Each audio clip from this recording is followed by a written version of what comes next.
भगवान जी के मुंह के सम्मुख सुबह से लेके शाम तक। और खुद क्या हो रहा है, बोले पनीर पकौड़े बन रहे हैं और भगवान जी के लिए बस वही मिश्री के दाने, इलायची दाने, बताशे।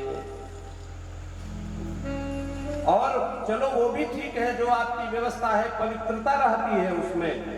सुबह दोपहर शाम आप ड्राई फ्रूट पति का भोग लगा देते हो।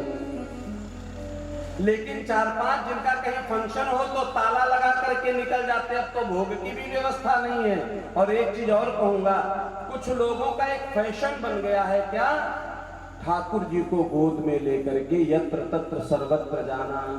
ट्रेन में भी आप देखते हो, ये अच्छी बात नहीं है। ट्रेन में तब लेकर के जाओ जब नित्य आप सेवा करते हो, तो उनको व्यवस्थित करो।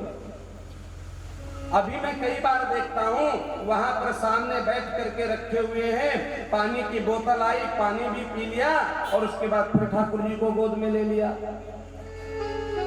किसी होटल में गए तो सामने टेबल में फिर ठाकुर जी की टोकरी रख दी, अपना भोजन इत्यादि किया, उसके बाद फिर उस टोकरी को उठा लिया। हमें पता है आपको बड़ा प्रेम है, लेकिन प्रेम तो त्याग मांगता है, समर्पण मांगता है, मनमुखी भक्ति नहीं मांगता है। भगवान को पवित्रता पसंद है।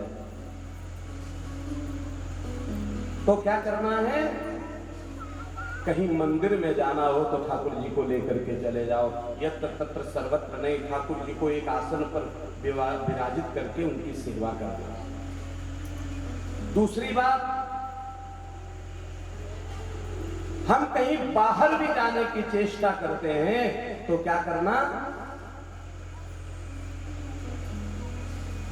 अगर ठाकुर जी को बाहर नहीं ले जा सकते तो प्रयास ये करना है कि अपने मित्र को, बेटी को, पड़ोसी को, कोई पंडित जी को, कि हमारे ठाकुर जी का भोग लगता रहे। संजय भैया पधारे, स्वागत है।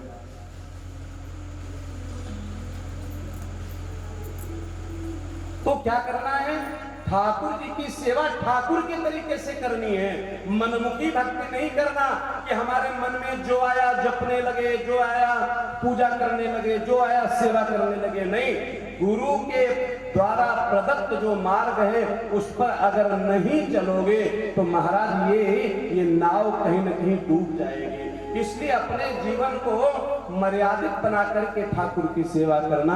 तो भगवान कहते हैं हम यहाँ लीला का आनंद लेने आए हैं और मैया हमको एक स्थान पर स्थापित कर देगी और फिर वही दिन रात का चलने लगेगा।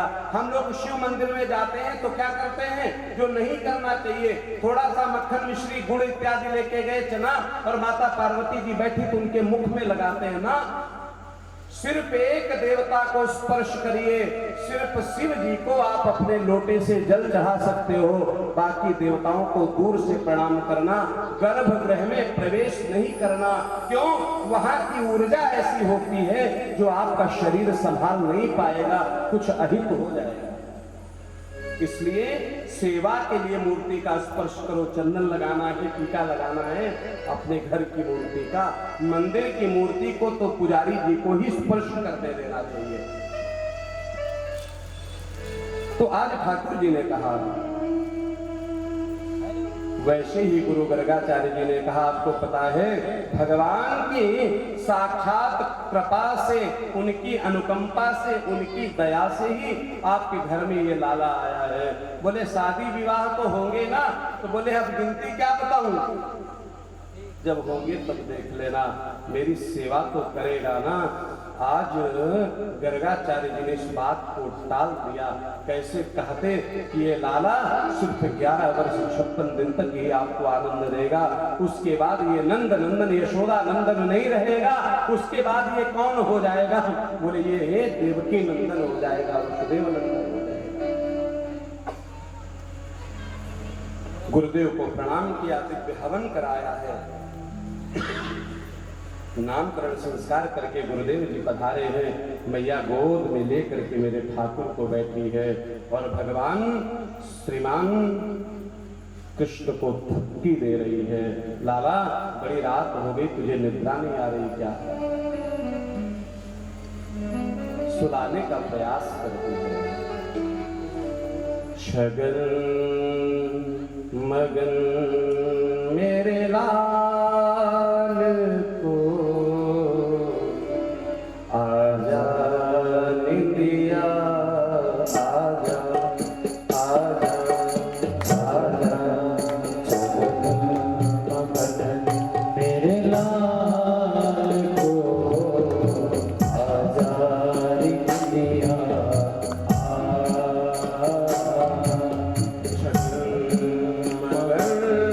मेरे लाल को आजा निंदिया, आजा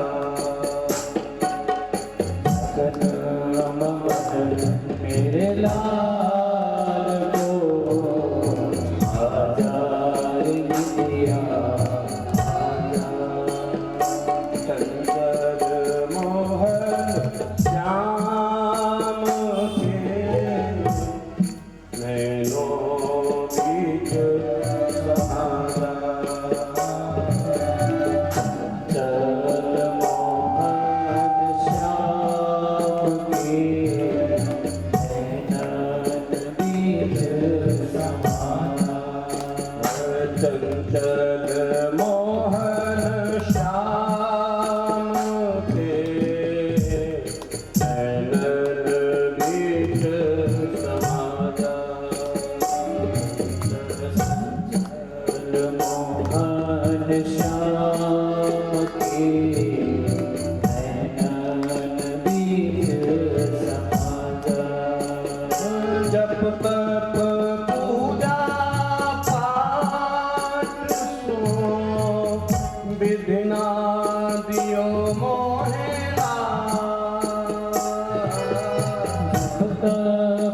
पूजा पाठ सो विधि ना दियो मोहे जप तप पूजा पाठ सो विधि ना दियो मोहे पूजा पाठ सो विधि ना दियो मोहे सो जा कन्हैया लाड़ रे, मैया बजावे तार। सो जा कन्हैया लाडले, मैया बजावे तार। शगन मगन मेरे लाल को आजा निंदिया, आजा आजा निंदिया, आजा आजा आजा।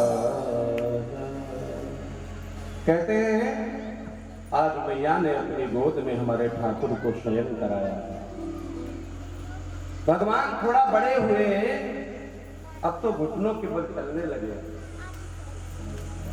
इतना नटखट स्वरूप है भगवान श्री कृष्ण का। जहां नंद बाबा जी पूजा करते वहां पहुंच जाते, जहां पर मैया दही पिलोती है वहां पहुंच जाते। एक दिन नंद बाबा पूजा कर रहे थे,